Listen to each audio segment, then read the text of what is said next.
Joe Biden signed the Inflation Reduction Act. Some people have said this is the most important bill signed in years, if not decades, passed by a U.S. Congress, signed by a president, because it touches on so many points that folks believe will really move the needle with respect to climate change. Chamath, I think you made an interesting point in our group chat, and I think maybe we should start there, which is, at the end of the day, the systems of industrial production on planet Earth were made in such a way that we never accounted for the costs of the external output of these systems, meaning we can burn fuel, put CO2 into the atmosphere, or put methane into the atmosphere in the case of animal agriculture, and we get a low-cost product that we consume, and ultimately no one specifically pays for the cost of the carbon going into the atmosphere, which many scientists would argue is having an anthropogenic effect on the warming of the planet and more catastrophic weather and all these other risks that we're now facing. And so the idea was, first principles, you should tax people tax businesses for the production of atmospheric carbon that causes an effect that we're all going to have to pay to repair over time. So, is that a point of view that you hold, Chamath? Because, you kind of brought this up in our group text, but that would be the ideal scenario to resolve climate change, is if you just tax carbon, we kind of, have a real solution here. And that this whole bill is ultimately, meant to kind of resolve the fact that we simply cannot find a way to a carbon tax. I actually think that what this bill did was kill the idea of a carbon tax. I think it makes it completely unimportant and it'll never see the light of day. Why? I think it's because in the absence of what we did in the IRA, there wasn't a clear way of doing exactly what you said, which is letting people figure out what the equivalent trading price would be for burning a pound of coal versus, generating the energy needed to run something off of nuclear. There was no market clearing function for that. And the reason is because you couldn't get an equivalent amount of capacity effectively available online so that they could compete one for one. What we did through this IRA was essentially use money to create so many subsidies and then to also greenlight the way that incremental fossil fuel projects would come to market, so that now they actually going to be put on a level playing field in the broad open market so that they can compete. When that happens, I think you will make those trade-offs better yourself. And as a result, I don't think that there will be a necessary offset mechanism that'll be required. Because this plan will still get us to about 40% of the way there where we want it to be by 2030, which is still a pretty decent leap forward. There is no plan that gets us to where we all need to be anyways. And I think that the appetite to go from this plan to where we need to be doesn't really exist. So I think that we're just going to have to kind of grit our teeth, get through the implementation of the IRA, and realize that this is the beginning of a probably 100+ year project. Nothing's going to get solved by 2050. Maybe you'll see something done by 2100, probably not. It'll probably be a 2150, 2200 kind of an objective. And in that lens, I think like a whole bunch of business models got turned upside down. So I think carbon markets and carbon trading are not going to be the thing that we thought it was going to be. I think stuff like direct air capture, again, are going to be toy projects off to the side. I don't think that those are not going to be credible businesses like we thought they were going to be. Instead, the raw tonnage of dollars will do what America was able to do for solar and PV over 2000 to 2022, which is just crush the cost per watt into the pennies so that it can be equivalent to hydro, coal, and nuclear, and put everything on a level playing field and then allow the market to figure it out. Yeah, I mean, there's a lot of other stuff in this bill. I want to highlight for you guys. I don't know if any of you looked at the CBO. So the CBO, the Congressional Budget Office, anytime a bill is being voted on, they do an accounting analysis on how much spending and how much revenue there will be as a result of this bill for a 10-year period. This is actually awesome. Yeah, I checked it out and you sent and it. So if you look at every year for the next 10 years, the CBO score for this bill is that we're going to spend we're going to increase the deficit by $330 billion for the next 5 years. And then we're going to decrease the deficit by $320 billion in the 5 years after that. So the net effect over 10 years is we're only spending $17 billion on the bill. And then on the revenue basis, the expectation is we're going to generate $67 billion in revenue in the first 5 years, and then another $20 billion in the back 5 years. So this is actually being accounted for and presented as deficit reduction. And that's because there's 87,000 new IRS agents being hired to go out and audit people and find new revenue. And there's a 15% corporate minimum tax being imposed on all companies. And what this means is that companies, public companies, private companies doing over $1 billion in revenue, historically pay taxes on a book basis. Now they're paying taxes on a financial statement basis, meaning the actual accounting that they present to their shareholders. Can I ask you guys a question? How much was given to the IRS? 80 billion? Yeah, tens of billions, 80 billion. How much do you think it would cost? I don't know, pick the most excruciatingly expensive third-party outsourcing firm you could. Okay?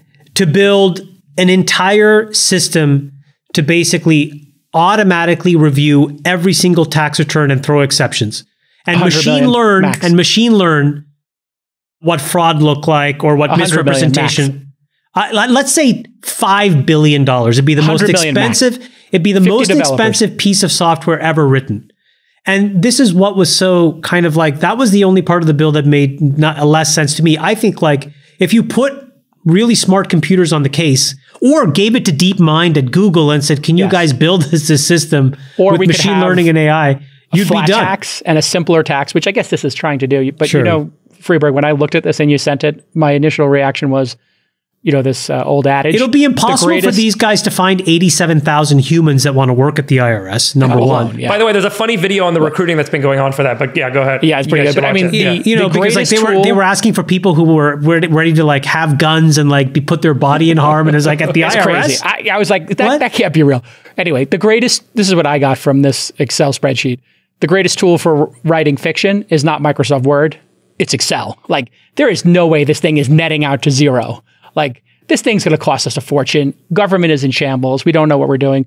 I thought that the links you sent for the podcast with the pros and cons of the carbon tax was really interesting because it is so complicated. When I heard these tax experts explaining how you would implement a carbon tax and the import and export, and then how often it would have to be tweaked, and then who decides what your carbon footprint of your watch is, and where did the minerals come from to make the watch, and who gets paid on carbon, it just seemed to me, this is a fool's errand. It would be much better to just... What if your watch is made from diamond and not carbon? Well, in that case, you should just pay $1 million because you are an elitist coastal elite. Yeah. And we should just start with yachts and watches. Oh my God. But what I realized was, what we really need to focus on, and you tell me what you think, Friedberg, instead of doing this carbon tax, which seems incredibly elegant, but we all know is impossible to get consensus across hundreds of governments and locales to negotiate this, it'll never happen, at least not effectively and in real time. Wouldn't it be a much better technique to do what we do in venture, which is, here are the biggest problems in the world. Here are which in this case would be the biggest emitters. Here are the best solutions. Here are the teams working on the best solutions. Let's give the teams working on the best solutions money to work down that list. And if it happens to be, you know, ships coming from China, you know, with a bunch of containers on them and container ships, we measure that. And, you know, the thing I've learned after the first 6 months of investing in carbon, because we have a syndicate now with Molly Wood, who's working with me on this climate syndicate, we couldn't find a lot of great investments, you know, that made sense, that weren't, you know, asset heavy. But then we started to find, we found two great monitoring companies, and they're monitoring air pollution and they're monitoring ship pollution. And we made investments in both of those. And that seems to be where we're at, is we should be monitoring and figuring out where the carbon is and then trying to solve it based on which ones are the easiest to solve. Let me just say two things on that. Bill Gates has done a great job of this. You can read his latest book or go to Gates Notes, and he's done exactly what you described, which is break it all down, show what we should do. And that's actually how he's investing his own money. He's putting his money where his mouth is. So there's a really good blueprint for this. He's done the best job of anyone I've seen. The issue with the carbon tax is you have to come up with a consistent, reliable way of measuring the carbon, and then you have to do it consistently and broadly. How do you miss, if you miss one factory or another, then you have to ratchet up the price over time. So first thing is the challenge of how do you agree on measuring? Second is how do you agree on broad accountability? Third thing is how do you ratchet the pricing over time? Fourth thing is how do you deal with the offshoring problem? As soon as you start taxing companies in the US for carbon emissions, all the production is going to go offshore where they're not taxing for carbon emissions. And there's no way to account for what they're doing offshore. And this has been the challenge with China and India and so on. There is, because it's part of your first problem. Let me just hit the final one. We'll come back to it. But the final big one is just the equity and carbon tax. People have said that the ultimate increment in cost of production is going to adversely affect lower income people because they cannot afford the price of some stuff going up by 25 to 50%. And it's really, a luxury good, a luxury kind of privilege to be able to pay for the incremental cost of stuff to account for the carbon offset needed. So that's the set of issues that have been pushed back against the carbon tax, and it's why it's been impossible to get implemented and to really get into market. Sorry, Chamath, go ahead. No, I was just going to say part of the problem in all of those issues, if you offshore, is still that there's people pushing for what's called the Scope 3 accounting, which is like, you got to go back to your supplier and your supplier Totally. and your supplier. And where does it end? It's impossible. Where does it end? Impossible. It's not credible. So, I think that the bill has actually cleaned up a lot of future question marks about what we have to do as a country to go about doing our part for climate change. And I think it probably creates a reasonable blueprint for everybody else. And now they're going to have to do some version of the same thing. And what's amazing is that if we actually pass this framework, which is still yet to be written, around how to make permitting more seamless and efficient for these hydrocarbon projects, it will really unleash a massive torrent of both revenues back to the United States. It'll increase our national security, and it'll allow us to really kind of put a dent in this thing because it'll pull forward the amount of competition that it creates to actually get off those hydrocarbons, which is I'll tell you, I got a notice from someone who's an investor. So there's a lot of climate tech funds now. A lot of funds, JCal, you said you got a syndicate in carbon, but there's a lot of funds and a lot of investors that are putting a lot of capital just into early stage climate technologies, which travels everything from energy to materials to food to industrial and manufacturing and so on.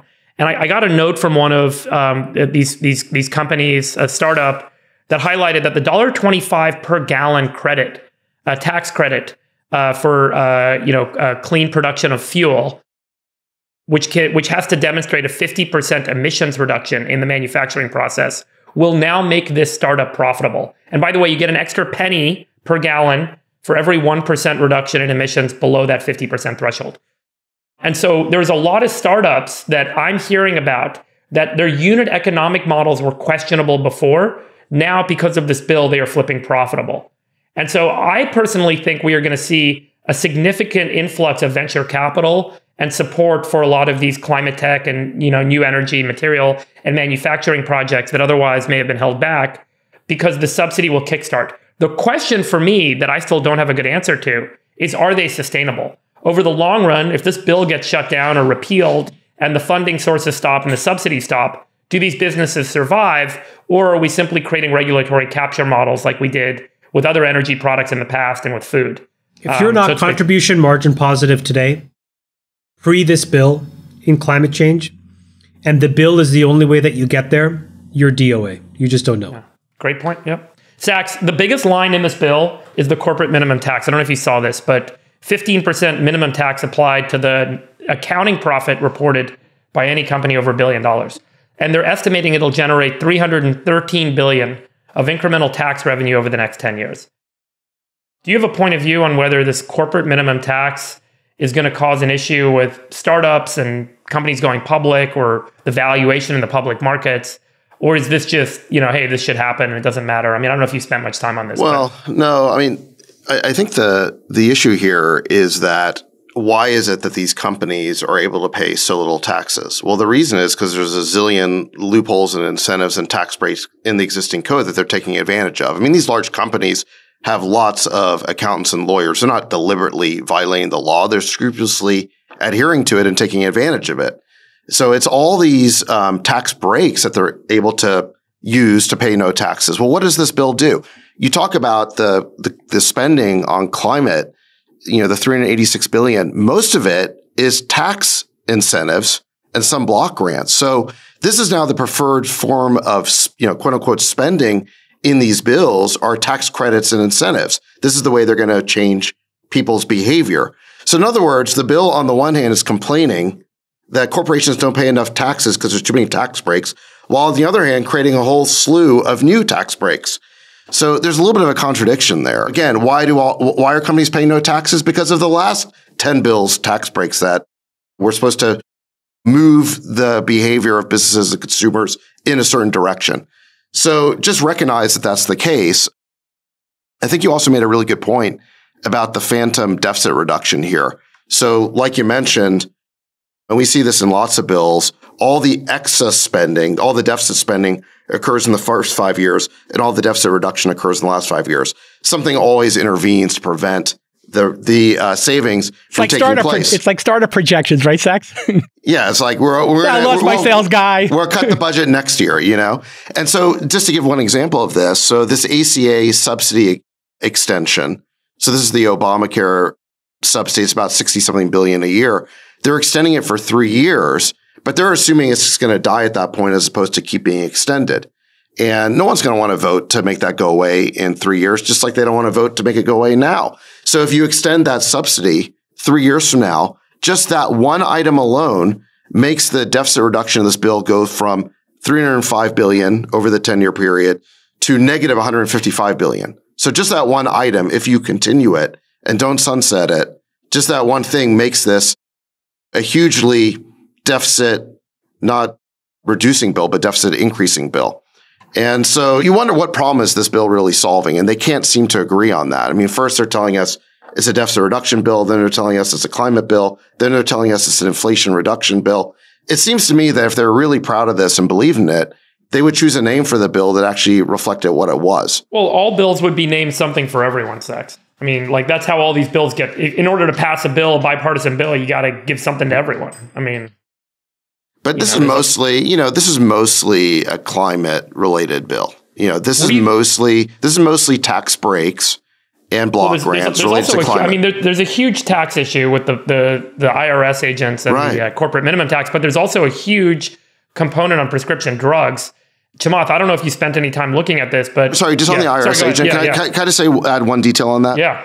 So the claim of the administration and the sponsors of the bill is that this would not increase taxes on anyone sort of middle class. And so the Republicans, I think this is one of the few politically smart things they did, they introduced an amendment basically prohibiting these new 87,000 IRS agents from conducting audits of anyone making less than $400,000 a year, which was what Biden said. He wouldn't increase taxes on anyone below $400,000. That amendment was rejected on straight party lines. So this idea, yes, it's called the Crapo Amendment. It was 50-50, and Vice President Harris had to come in and make the tie-breaking vote. So obviously they know that there's going to be a lot of net new audits on people making less than $400,000. Yes, exactly. So the next time, my understanding of this is it's like small business owners, people who run a small business and a service business. And are they really accounting for their books correctly? Are they really expensing the right things, et cetera? Are they accounting for all their revenue? They're going to get whammied. They're going to get whammied by this because, look, let's face it, billionaires are already getting audited. Elon had a tweet saying, listen, I get audited as a matter of course every year. These people already have. So, yeah. Dude, I use a Big Four accounting firm. Yeah. The amount of overhead this creates is crazy. I have a partner like Anderson that is literally like, covers me like it covers a Fortune 500 fucking company. Might as well be in your office. Put them in your put them in your nanny unit in your backyard. People.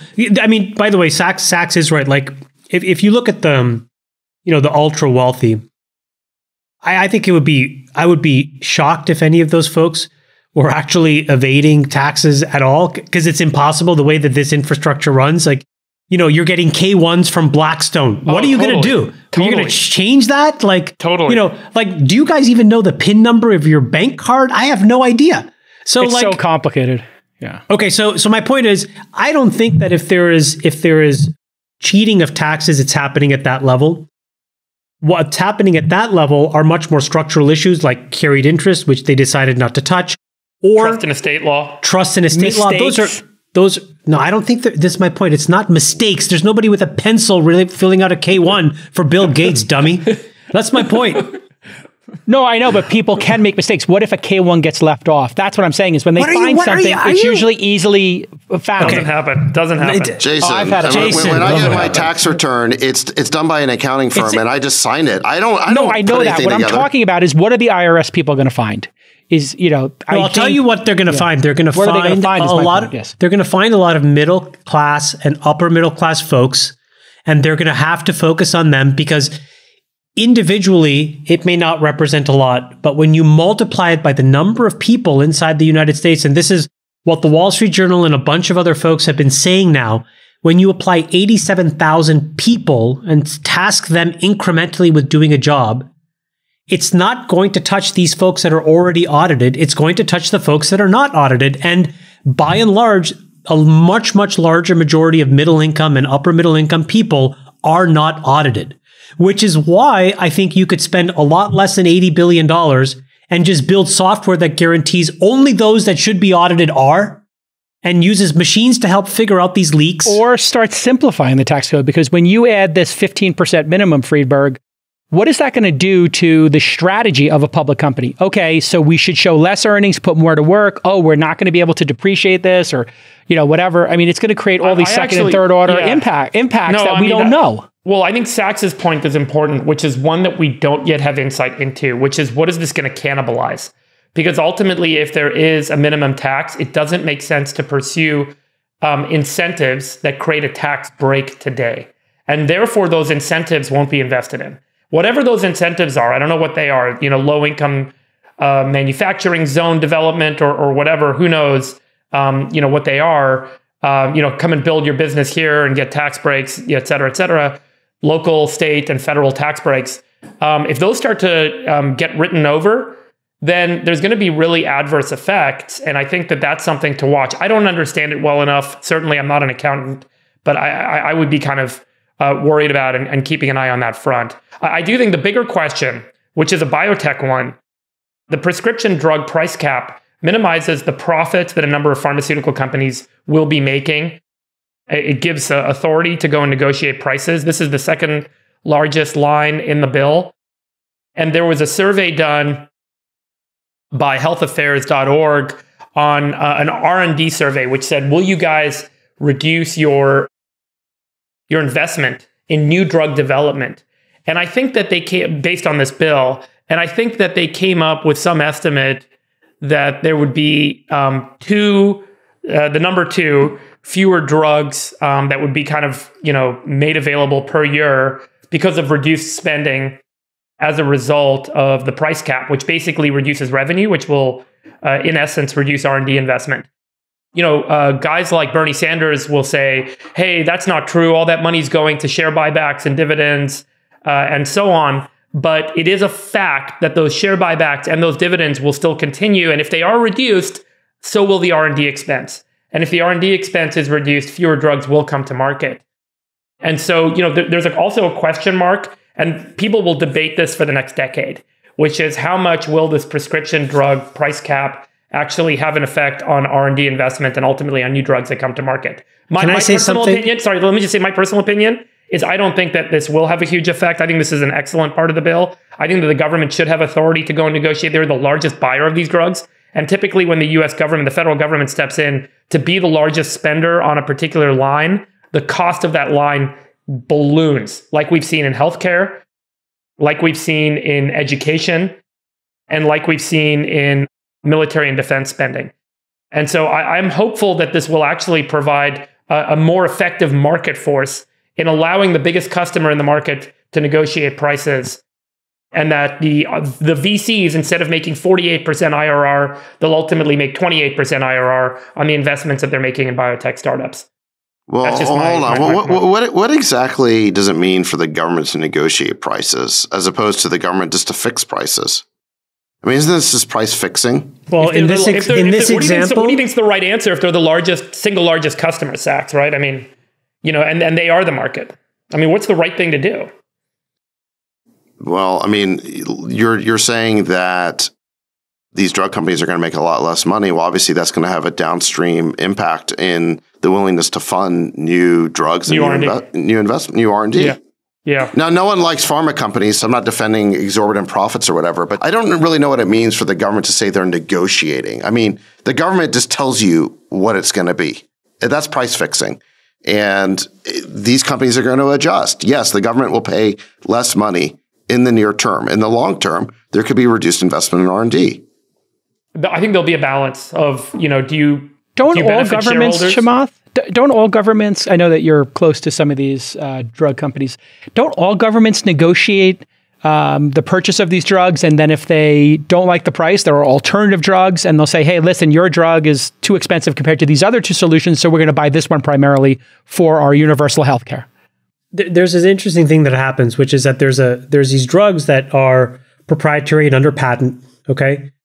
These could be chemical drugs or they could be biologics, okay? And eventually what happens is when they go generic, then folks will step in and make lower cost versions of those generics. Like, I'm on a statin. I think a couple of you guys are on a statin. Like, it's Lipitor, but it's not Lipitor, right? It's atorvastatin. It's like some generic drug that I just take, okay, as an example. There's a lot of folks that make that, and the cost of those pills basically go to zero.